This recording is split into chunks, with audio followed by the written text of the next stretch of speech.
আপনি 10 মিনিট কোনো মাতালের সাথে সঙ্গ দেন, আপনার কাছে মনে হইব আপনার জীবনে কোনো টেনশনই নাই।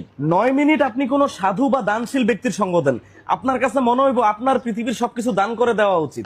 8 মিনিট আপনি কোনো নেতা বা টিকটকারের সঙ্গ দেন, আপনার কাছে মনে হইব আপনি জীবনের সবচেয়ে বড় ভুল করছেন পড়াশোনা কইরা। শুধুমাত্র 7 মিনিট আপনি কোনো লাইফ ইন্স্যুরেন্স কোম্পানির লোকের সাথে বসেন, আপনার কাছে মনে হইব আপনার মইরা যাওয়াটাই সবচেয়ে বেটার অপশন। 6 মিনিট আপনি কোনো ব্যবসায়ীর সাথে বসেন, আপনার কাছে মনে হইব আপনি জীবনে যা কামাই করছেন এগুলো আসলে কিছুই না। 4 মিনিট আপনি আপনার কোনো পছন্দের ভালো শিক্ষকের সাথে বসেন, আপনার কাছে মনে হইব ইস, আমি যদি আবার স্টুডেন্ট হইতে পারতাম। 3 মিনিট আপনি কোনো কৃষক বা দিনমজুরের সাথে বসেন, আপনার কাছে মনে হইব আপনি যা কষ্ট করতেছেন এগুলো আসলে কিচ্ছুই না। 2 মিনিট আপনি কোনো দেশের সৈনিক অথবা মুক্তিযোদ্ধার সাথে বসেন, তখন আপনার কাছে মনে হইব আপনি জীবনে যা ত্যাগ করছেন এগুলো আসলে এসবের কাছে কিছুই না।